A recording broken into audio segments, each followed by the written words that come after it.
So after watching the videos and reading the readings for this week, what I saw in the sessions I watched was very similar to what I expected counseling sessions to be. The clients did most of the talking, and the counselors made statements and asked questions to either understand the client better or help the client think of something in a new way.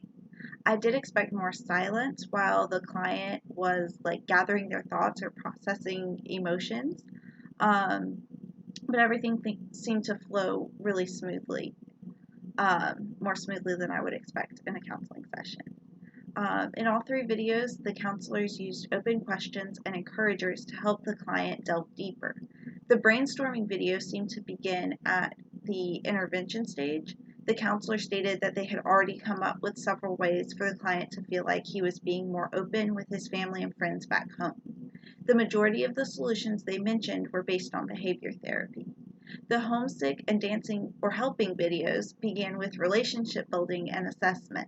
In these sessions, they did not discuss treatment planning. The counselors were listening to what the client had to say and helping them identify feelings and meanings. All three counselors used reflection of meaning and reflection of feeling in their sessions. Paraphrasing and summary were two other counseling skills I observed.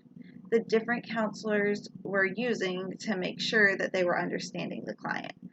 I like that the third counselor used key words from the client's vocabulary when paraphrasing what she said.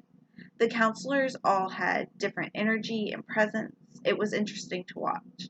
What I would think of as a counselor presence was most evident in the dancing or helping counselor.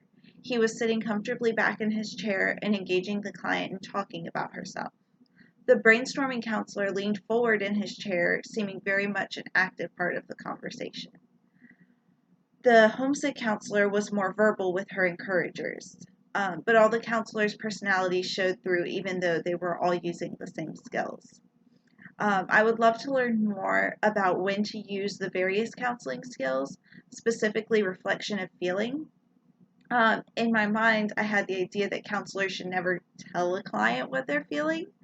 But I see now how this can be a tool. By naming a feeling, the client can say, yes, this is what I'm feeling, or no, that's not it. But there's a part of me that would still hesitate to use this skill of naming a feeling. So my question would be, when would be an appropriate time and way to use this skill?